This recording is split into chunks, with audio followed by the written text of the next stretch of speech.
Gibbo presents. It's Gibbo, and right now I'm joined by the man who defeated and dethroned Kiprich at Sting on Friday morning to become the new Sting Clash champion. It is Ryno. Yes, definitely. Good evening, England.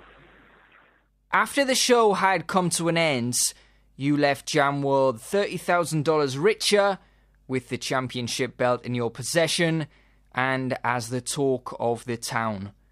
Could you describe the emotions you felt and the thoughts that were going through your heads in the moments immediately following your victory? Well, it was an overwhelming feeling, and I felt the same way that Kiprich had felt when he won 3 years ago. So, it was just a great feeling overall. Did you put your name forward for the clash as soon as it was announced, or did you decide to enter at the last minute? No, because I was supposed to perform, and eventually they said they wanted me to clash because there was no one to do it. And at first I was very resistant because I didn't really want to clash. I wanted to went out there and did a set and a performance and a catalog of songs which the people knew. So eventually, and then someone said, no, it's really a good, it would be a good look for you. So, at first I never knew I could did, but, I went and I did my homework and I did some stuff and, eventually paid off. Would you have entered if there had been no money up for grabs?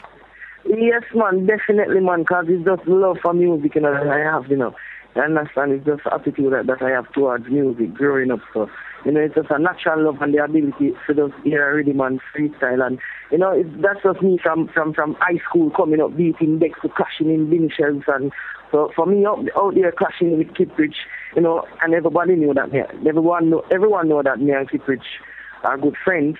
So for me up there doing that is just like fun. It's like, it reminded me back, it took me right back to high school in memories, So it was really a great challenge and a great experience. I have to ask the obvious.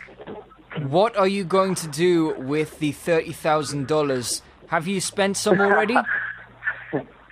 No, because I would do the same thing. I'm going to do the same thing that you would do if you had won $30,000, save and invest in it. I know that's the best way, right? So you don't know money comes and money goes. So you have to just in control and don't let it be in control of you. So you just save and invest, right? Are there any projects or business ventures that you're looking to invest in? Well, it's music, I know no other business than music because I'm a musician, and as I said before, it's an attitude, so it's a natural love that I have for music, and I know I have the talent, so, and being an artist that was around by cycle, I've learned enough in terms of where promotion is concerned, so, that's where I think I'm going to exercise my strength right now in my career. How did you celebrate your victory on Friday morning? Well, we just went home and, listened to some songs and that's it, and we just talked about it. But, it's just like everyone was more exciting than I was, so, but it was okay. Not much to celebrate. Did it take a while for the victory to sink in and to seem real? At first, because it was like so easy. I was really wondering like what was going on. Is Kiprich really the undefeated champion for 3 years? It was just like this quick, like, come on. You knew to win the clash, you had to defeat Kiprich, who was the defending champion. When did you start preparing for the clash and thinking about how you were going to defeat him, and what did your preparations consist of? Well, I wouldn't say really prepared now, because at one moment I was just relaxed and saying, well, I was just gonna go there, and anyway, it turned out. I knew that he would say stuff. I was looking forward for him to say stuff that I could just counteract right there and then, in which it happened with some of the lyrics. Like I only sang one song that I wrote for him, you know, one off the song that I had wrote for him. So, and like the songs that I really had for him, there was like in the splits of a second in one day, the same day eventually, at the same day that the event was. You know, so it was really not. It wasn't really not hard. You get me? It was just right off the top. He said something, and then I had an idea. I just bring it right there to him in melody. Did you study his past Clash performances to analyse how he had defeated his previous opponents? Yes, and I did. You know, I had to. Because I know that Kiprich is a very talented and great artist, and the way Clash is concerned, he's very good at that. So I had the words to not watch his performance. But that first, when I started, I was like, not hard, you know. So I was more focused on me being out there in front of the people, talking to them. That was my focus. My fear wasn't the artist. My fear was the fans. Some people have speculated as to whether Kiprich knew that you were going to be clashing him and that the whole thing had been pre-organised or arranged. Can you confirm or deny this? Kiprich knew. He knew because one of his friends called and asked if I was one of the opponent, and I told them then if they're asking, then I guess then that's how it goes, because they must hear for them to call me and ask me that question, right? So I knew. He saw me backstage before he went up and he said, "What? I can't believe me, I have to go kill my friend." So I don't know. And he turned the other way around. He died. So when he appeared surprised on stage and said, "Is this a joke?" that was all an act? When he said that, he was doubting me. So I was in my mind, I was saying, "Is this a joke? I'm going to show you who is the joke." That's what I was saying in my mind. You know, I'm going to show this guy who's the joke. Do you think we saw the best of Kiprich at Sting? It seemed that he was rather slow to get his lines out, which allowed you to beat him to the punch. Would you agree with this? Well, if I agree with it, it's because he got nervous. Because over the years, Kiprich have never really clashed artists that is in his group, or his generation. It was more like veterans like Ninja Man, Merciless, Tony Mataran, which is a selector. He's not classified as an artist. So, you know, you want to say Kiprich have been getting a real match over the past year. No, he just got a real match now. So, you know? Do you think he took you seriously as an opponent? Yeah, else he wouldn't have lost, because he has feared. He didn't even know what to say. Because he noticed if he said something, I would rhyme off it. So he don't even know, he was pick and choosing what to say and what not to say. You get me? Because, you know, I'm very quick like that. He always dresses for the occasion when he's going to war. What did you think of his outfit? Yeah. Big poodle dog. Yeah, I'm not sure. I don't know what you think about it. The same thing you think about it, I think about it. Is that fair to say we'll never see you come out in the camouflage tassels? No, I came out as a real gringo, you know? When did you sense victory? Was there a point during the clash when you knew that's it, the cash prize and the belt are mine?